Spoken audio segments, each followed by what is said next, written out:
I got my teeth kicked in today because it happens. Mm-hmm. You can't predict what's going to happen, and I get that.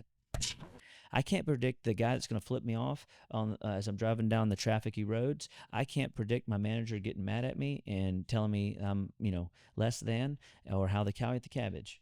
But what I can control is how I respond to it.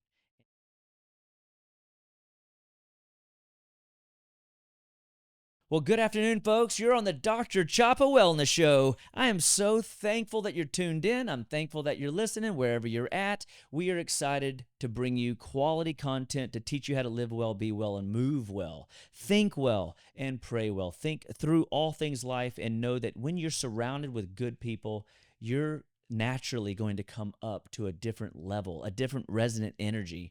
And today I am excited to bring back to the Dr. Chapa Wellness Show, Chase Williams. Yes. She's in the house. She is ready to rock and roll, warmed up and fired up.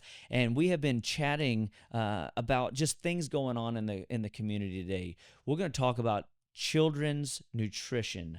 We are going to talk about I have a little stat about heart disease and what that means for all of us as adults and our future children. And so, but before we do, Chase, welcome back. Yes, thank you. I love hashing it out with you. So I do love too. being here. It's excellent. The energy is always good, and I am very excited because I think that you have a heart of a healer, and I think that genuinely people can be doing sport and a career because it's a job, and it doesn't give them life, and it doesn't give them energy and passion. And I totally see passion and energy in life in what you're just talking about, and here and on your Instagram videos. So like you've been doing health and coaching now for how long? Coaching specifically, just 4 years. I'm actually coming up on my 4-year anniversary for coaching. At the adult level. At the adult level. You did some things before that. Yes. So I've done a lot of stuff, but actual like coaching, fitness and nutrition coaching, that really started. I launched my own business, my own company in 2020. Before that, like I've been in the fitness industry for 12, 13 years, and before that, like I coached cheer and gymnastics. So since I was like 15. So you have seen not only your own kind of evolution of thought, but you've even been able to coach competitively then? Mm-hmm. What was competitive? You said cheer. I did competitive cheer, and then I did lower levels competitive gymnastics, yes. So what was it like? Like, what was the mindset of these kids? Or better yet, what was the mindset of the parents of these kids? Because sometimes these parents live through their children, right? It can happen, for sure. I think looking back, like it's been a while since I was kind of in that space, and both industries have changed drastically in concerns to athleticism. I still follow a whole bunch of gymnastics and cheer videos. I'm like, yeah, like reliving glory days or whatever. But looking back at how the mindset was, looking back at how the kids were, I didn't see them as much as I would like. Right. But you get to know these kids on such a like personal level because they're living at the gym. Yeah. And they are like super pumped and excited to be there. I was young in my, careers and doing all the things, right? Like I was like mid-20s. And so Anna wasn't a mom. And definitely things changed once I got pregnant. And me and Jared were expecting, and I was like, what? I'm about to lead somebody else, like an actual person? Like, this is crazy. And so, but thinking through what the kids did at, coaching levels, like I just remember things getting nuts a little bit, like the parents being a little kind of crazy sometimes. And I'm like, what is happening? Sometimes? Is this really? Sometimes, yeah. It wasn't all the time because I did kind of run a tight ship. Okay. I had good for you. High expectations of strong boundaries. Correct. Yeah. But I'm like, which, what? By the way, that's kind of how you coached. I'm still the same way. Yeah. At the same time, I mean, no offense to all the, adults that probably train with you, but you're like adult children, and and when you're doing something new that's completely outside of a brain pathway, it requires a boatload of energy and attention to stay focused. Yeah. And you're like, back here, another rep, please. Yes. And then you're teaching like kids, like, I had ranges from, 4 years old to 18 years old. Like it was a big, we had a all-star cheer program, right? Like you have all ages in there. And I'm like, what? Like you've got different levels of behavior. And I mean, like kids go through like different stuff at different stages, right? And so the way you coach your 5-year-olds is very different than you coach those 16, 17. Or 16-year-old. Oh my God. Hormones kind of kick in at that point. Whoa. Yeah. And we had a co-ed team. So. Oh my goodness. Super fun. Well, I mean, I find that, again, this whole conversation of sports is a big deal, but yet I don't see parents focusing in on the nutrition. Oh, for sure. I think we know they should eat better than a pizza and some ice cream on Friday night. But yet, on the other hand, it's very easy to hand them a sports drink and say, drink this, you need it, and it's nothing but high fructose corn syrup. Mm-hmm. One of what I call the 4 deadly food additives. So what are your thoughts on that? Ooh, okay, so I'm going to tell 2 stories. All right. And the reason I'm going to share these stories, because I know you mentioned earlier, like being a passionate person and just being like, I get fired up, and my husband always is like, girl, bring the fire. These people want to see fire. No, for sure. I'll bring it. But he's always like, chill out. And I'm like, I'm so mad. So for the story number 1, it was our first experience. My oldest daughter was like, you know what, Mom, I want to do soccer. And of course, we're very elementary in this process. We're not doing competitive anything. We were competitive swim for a hot second. But number 1 is we're going to the soccer practice thing. And I remember growing up, we got the fun orange peels, and they were like the bomb.com. Like I remember being like, woohoo, excited to eat the little orange slices after soccer. Race or after soccer. Right. Yep. And when I went to a couple of our soccer practices, my daughter actually, they bring the snacks, whoever the mom was that signed up, and they brought donuts. And I was like, is this happening? Like, and they practice for like 90 minutes. They do a 45-minute practice and then the game thing. And I'm like, what? And like, I'm boiling, and my husband could see my face, like making a thing. And then I feel bad. Like you feel guilty as a mom, like to tell, then I had to tell my daughter. Talk, I'm like gripping my chair. Because it's sickening a little bit. I was sick to my stomach, and I'm like, oh my gosh. And then I had made a post actually on Instagram about this, and there was a lot of different comments on 2 different sides of the spectrum here. Oh, that was nice that someone volunteered to bring food. Situation. And God bless them, but they didn't bring food. No, that was not food. That was not fuel for those children that just spent 90 minutes running around on a field. Anyway, so story number 1. But I think there is definitely room for improvement. There is. Hey, let me just say on that. So before you tell your second story, my wife and I have the same, and because we're going to pick on donuts for a second, because at your church, what you win them with, you win them to. So if you want to win them to Jesus, then don't win them to playgrounds and to donuts. That's, potential trouble, in my humble opinion. And because kids need to understand that, yes, Jesus is fun. He says, let the children come unto me. Mm-hmm. So I do believe he is fun, but I also believe that if we're feeding them sugar and then expecting them to participate, listen, focus while we're teaching them an invisible concept, we're kind of deluding ourselves. Well, and I think too, so I actually challenged my church, and I'm like, wait a minute, why are we feeding, and it was prepackaged, not prepackaged, stuff that can sit in the shelf, basically. And you get what I'm saying, mm-hmm. right? And I'm like, why is this what we're feeding our... We'll call it shelf life food. Okay, shelf life food. Perfect. So why are we feeding all of the, 2, 3, 5, 6-year-olds? So from, baby up, all, right? Like, why is this the food that is like presented to them at church? And when we're supposed to be spiritually well. Right. And I'm like, we're not physically. They're like, well, if you don't want that, you can bring a snack. You can bring your own snack. Yeah. I'm like, okay, yeah, great. I'm glad people have options. But what? Like now you're putting my child next to another child that's getting to eat goldfish. Yeah. And like, just I'm not a fan, right? Like there's so many other. That's a whole nother topic. But it's okay because this is. They said it was because it was a comfort thing.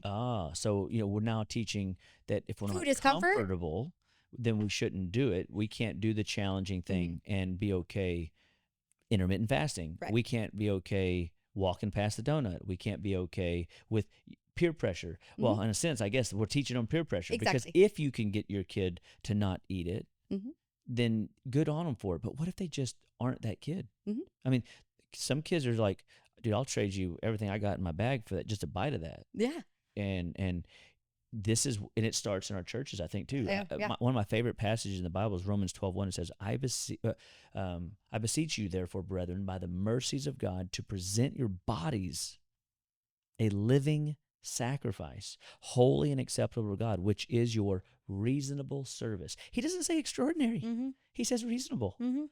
Present your bodies. And I know it's a spiritual thing. I get it. But if your belly hurts, if your muscles are always strained, if your ankles are spraining and you're injured all the time, if you have just pain in your back or your neck, if you are emotionally depressed and your hormones are wacko, you ain't doing nothing for God. Mm-mm. I mean, I know God can move through you. He can talk through a donkey. But when you're broken structurally, biochemically, or emotionally, it's very hard to be spiritual. And so I think, though, that your donut story just really just kind of resonates with me because I fight it too, and it disturbs me that we're not being taught, even in our church model, that we can do better. Yeah. And we are influencing parents, children, and generations. Well, but it also doesn't make sense. Like, what, your body's a temple. We are supposed to care for our body, and God already gave us all the tools we need. So what do you think some of the people that would hear this and go, "Ooh, they're being a little intense. What about this?" What do you think some of their rebuttals would be? Well, I think just as I said, like, oh, it's comfort. Okay. But to me, I'm like, hold up. So now you're emotionally using food as an emotional thing, where we go to food for an emotional, where the like, psychology healing. is being developed. We're programming them. They have to be comforted through the taste buds. Through food. Yeah. And I also, like, because that whole, like, eating for an emotional state, like, is also a whole, like, huge conversation, right? Like, we should not be eating emotionally. Like, where you're either disconnected from eating, or you're eating because you're stressed, you're sad, you're bored. Or if you're an adult, what might you be doing because you're illegally of age? You will drink. You will smoke. I've in my entire career.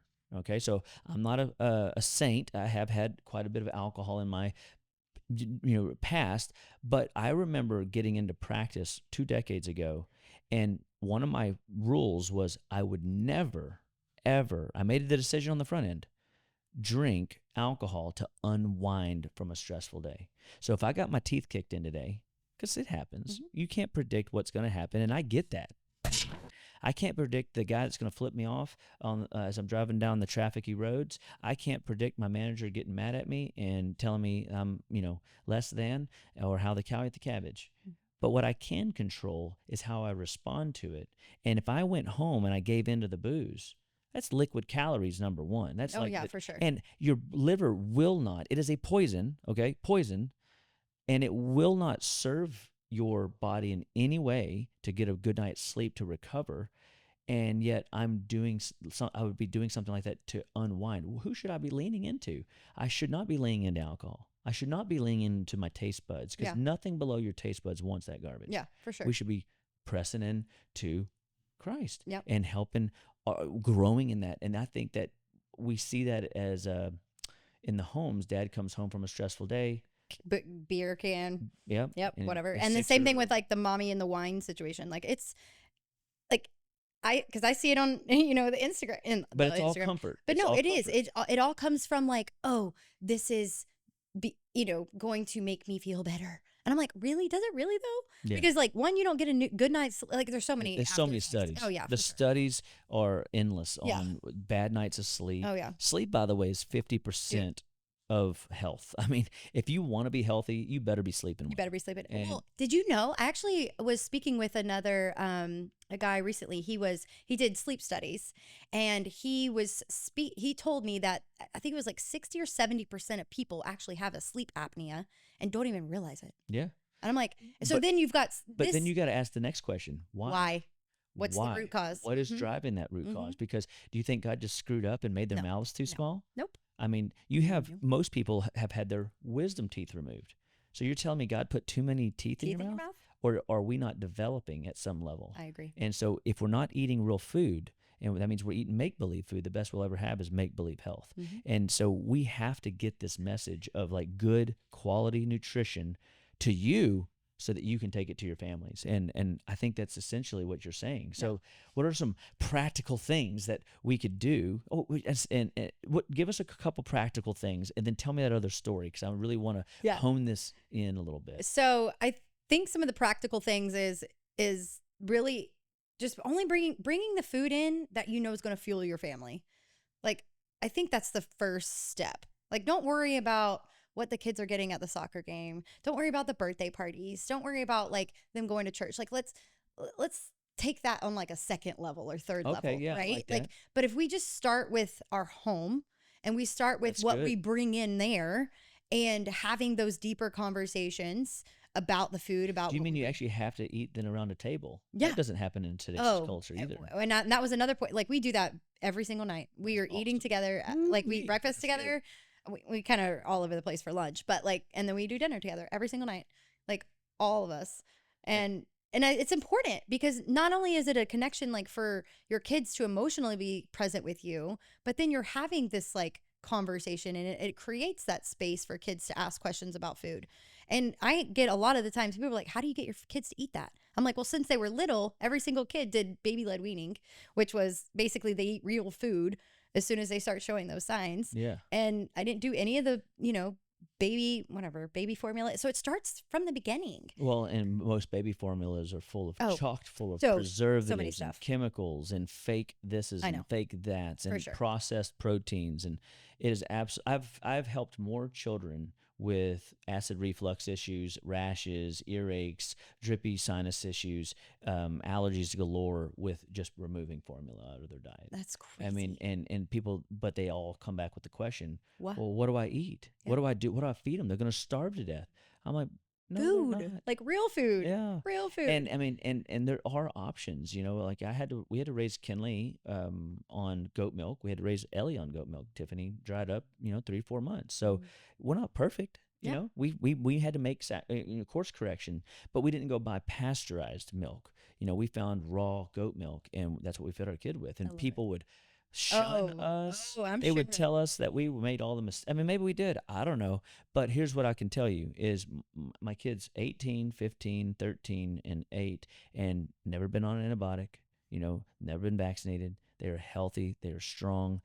They are unique, creative. And I'm just thankful that I have tools that God's resourced me with to take care of them if they do get sick, right? Yeah. And we're the same way. We will build meals together. So we don't always eat well together, but we build meals together. And I think you got to get kids involved in the process of the kitchen. Exactly. And like, hey, how do we build a plate? What does this look like? What should be on my plate? And, and kind of progressing that from early stages of the type of foods like I gave them as a baby to how it progresses as my 9-year-old. Like, we all had a shrimp boil the other night. We ate shrimp, potatoes, and corn, and all of my kids ate all of it. Yeah. And I was like, cool. Yeah. Like, it just felt like rewarding to see they're eating real food. They eat real food and a variety of stuff. And their phrases around new, when they're exposed to new stuff, is they are not scared of it. They're not like, ew, can't do that, and slightly disrespectful, right? They're like, oh, that's new. What is this? And what does it taste like? Open-minded to it. Correct. And again, I think that's just that's a teaching thing. Well, what happens if it's too late? Like, their kid's 9 years old. How do you help mom appreciate? It's never too late. Ah, good. It is never too late. And I agree. So you're telling us that it can be done. Correct. But we just might need to put guardrails up, boundaries up. Excuse me. I believe that when you make that decision for your household, that if you just stick to it, like it's kind of back to this whole like having boundaries and knowing what direction you're taking your family and making that commitment to it. Because here's the cool thing about kids though, is they want to learn. They were designed to like soak it all in. Yeah, for sure. And and there will be a little bit of like pushback. Like if you if you did something for so long for a little person, like if you were to like, oh, that's totally gone, right? They don't And that's not understand. They there. don't truly grasp it. Correct. They don't understand the concept, but that's a great opportunity for you as a parent to have that deeper level conversation as to why we're doing this. So what happens when mom's wanting to get on board, but dad won't? What do you tell? Oh, So this message is this is like arsenal for you moms, because the reality is too often I find dad is misbehaving and not taking care of himself, which to me, it's on you, dad. I mean, it's your life, your health, your choice, but you're the shepherd of your flock. Be careful. You know what I mean? So what do you have to say to mom to help mom battle the fight around food? Because I mean, food, whether we want to call it emotional or not, it's emotional. Yeah, for sure. Well, and on top of that, you have so a man and a wife coming from two totally separate backgrounds, right? And then we all get married and then we have kids, and now we're meshing all kinds of deep stuff from each adult, and then trying to merge that together to create a new generation, right? So you have all of these lots of layers.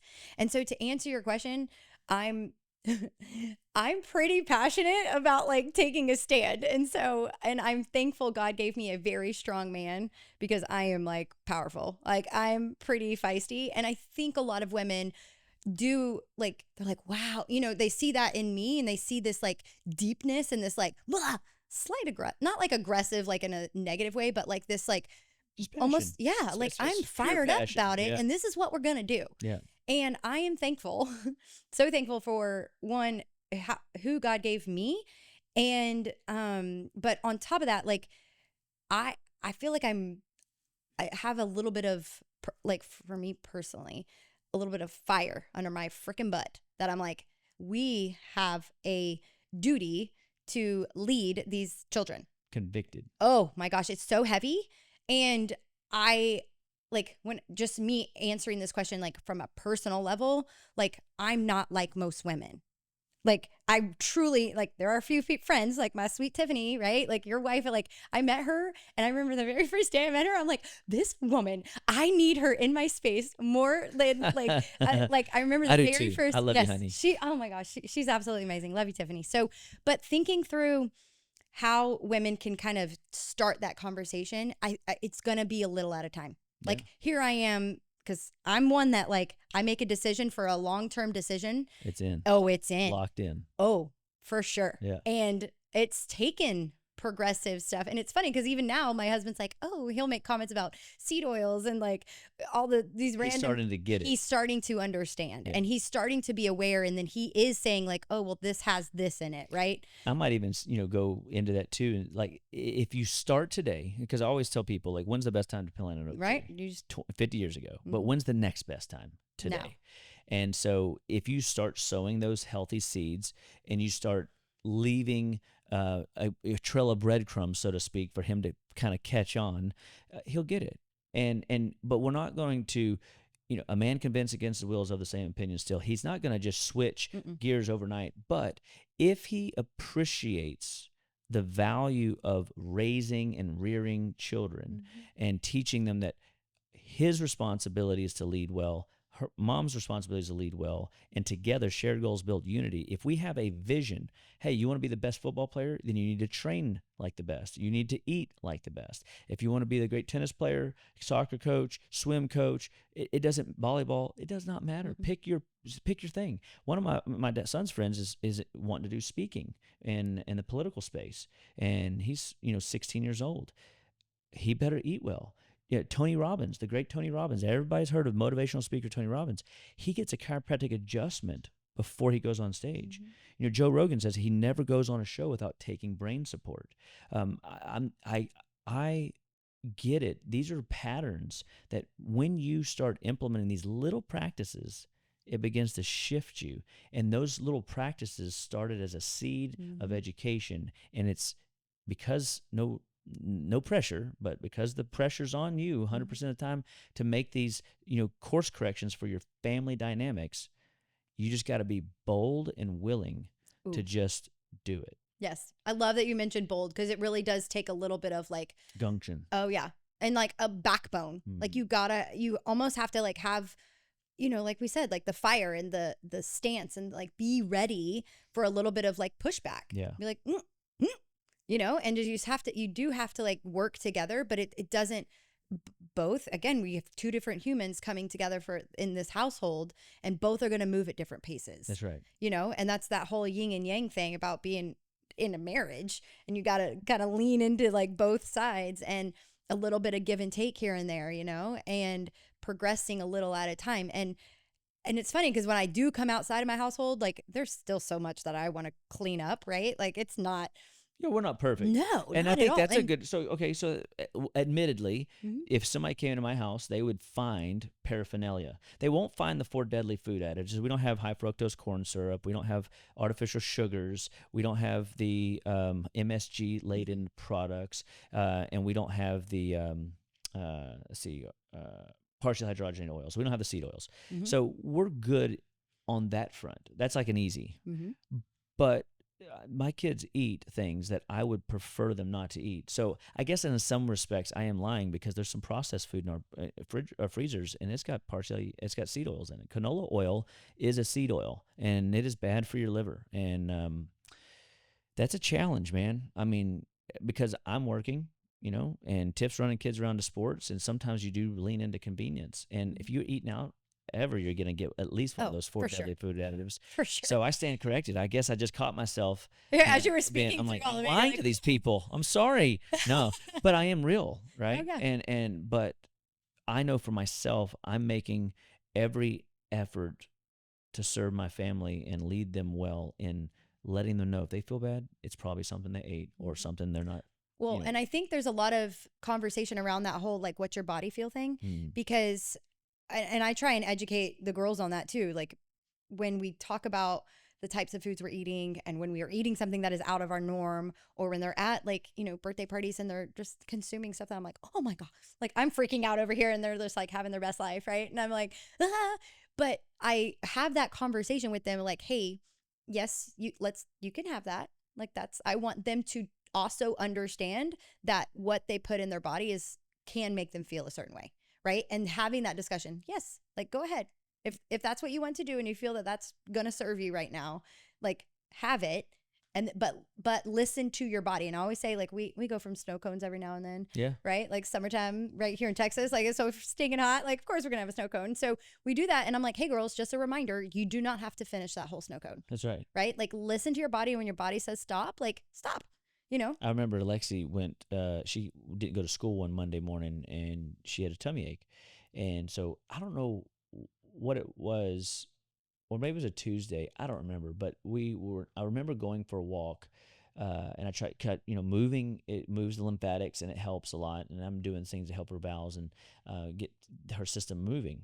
Well, she felt miserable, so she didn't really move much. She had a fever all day, but 4 or 5 o'clock in the afternoon, I mean, I knew she needed to get out again. So I took her for another walk. Well, I made her, we walked a long block, and she decided she wanted to go a little bit farther. So we actually wound up walking like 2.1 miles. But on the way back, it hit me.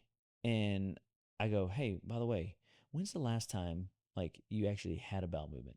And she goes, oh, I don't know. She, didn't even think about it. So right there, I just sowed a seed. I said, well, you need to know every day you should be going 2 times a day. So now I'm sowing that seed, right? Mm-hmm. And I said, I got it. I know why you're sick. I said, you ate things over at Mom and Granddaddy's this past weekend. I call it WAG week after Grandma's. And God bless you, Grandma. You know what I mean? I love you, but and she goes, and I said, did you ate ice cream over there, didn't you? And she goes, I did. And I said today, oh no, I do remember now, it was a Tuesday. So it was Sunday, Monday, Tuesday, and it was the second day. So she had, and I go, babe, when you were over there doing whatever you're doing and you ate the junk food, it clogged up your system. And because she had started to feel better that afternoon a little, but it just hit me. And that's when I discovered like food has a 3-day window. If your kid is acting out, if your kid is sick, look back 3 days and you will find that they were eating something of junk and garbage. And if they're sick all the time, it's because every day they're eating junk and garbage. And they're not going to be great athletes if they're sick. They just won't. Yeah, they can't perform. That's Like right. they don't have the fuel, they don't have the energy, like they don't have the stuff to like, oh, geez. Sustenance, Oh, sustenance, sustenance. yeah. So, look, when it comes to food and being a mom yourself, tell all of us, because we can all get better. As you said, we're not perfect. Give us your like best sales pitch on eating well. Oh, best. Okay. Because I remember, think we're all selling something to somebody. So no, for sure. give it to I us. love it. I love it. So I think the best thing, actually, I'm gonna change your question a Okay. little bit. That's So fine. I'm gonna switch it more towards this like child athlete and go this route of like what can we fuel them and help them right to get through their stuff. I think they need to have not. I think they need to have a well balanced meal. Like they need to be consuming like your protein, carbs, and fats. Like keep it simple. And here you are over here on paleo, and you're like. Or not paleo, I'm carnivore. Yeah. Yeah. So, I'm but extreme right now, but we can use diets as tools. So, and correct. that's Yeah. where I'm at. So, but I think the biggest thing is when they're younger, like just give them real food. Mhm. Like stick to real food for their regimen until like you want to experiment. But most kids need like all the things at this point, right? Like give them the variety of stuff. And so just keep it simple, but like minimize some of that processed stuff. I And like what you actually, said earlier about like just start with the home foods. yeah. And then we'll get to the party foods. Oh, yeah. Then we'll get to. I had a guy tell me, a mentor one time, he goes, I recommend fish. Well, what kind of fish? The water-bound kind. Meaning, I don't care. It can be fried. Any food. It could be any fish, but I got to get you doing something. Oh, yeah, because Okay. he goes, if I can get you in the right category, I can then coach you Mhm. to the right type of That fish makes that sense. you're looking Yeah. for. I Okay. got to get you in the right pond. Yeah. And so I thought that was really rad. Yeah. That was one. But what I'm conceptualizing is layers. It's layers of change, not All like at once. mountains of change. Yeah. Not 50 million things at once. Yeah. For So, sure. when it comes to coaching people, loving people, serving people, I believe that you have just a genuine gift at like really inspiring folks. I can just feel the energy of it, and I just really like it. I want you guys to check her Instagram out. I want y'all to follow her world and learn, because she has done some cool things to change how she cares for herself and going on social media fast, changing up her branding, her messaging to help better deliver a message of health and wellness to you. Tell us like a little bit about your business and kind of how people can find you. Yeah. So I'm on all the stuff, but basically I love my Instagram. So if you guys want to DM me on Instagram, have a conversation there. Love it. ChaseLynn252. And a little bit about what I do. So I help moms create sustainability in their fitness and nutrition routine. And a lot of that is done from building it from a fundamental space. So I have 4 different levels of 4 different programs, and you move through each program working from core, which is your foundation. Yeah. And then you move into like what I call evolution. So you're perfecting the fundamentals. And then we move into limitless. And this is where you start like really having a good time and like challenging And who doesn't want yourself. to be limitless. I know. You challenge yourself, you're pushing your limits and really excelling and leveling up in life. And then my 4th program is called Legacy. And this program focuses on the home. And because I always say we're here to create a household of health. Beautiful. And that's what we do. And kind of all the phases of. Well, there's a song my kids sing. It's called Phases of the Moon. That was not, it almost came out of my mouth.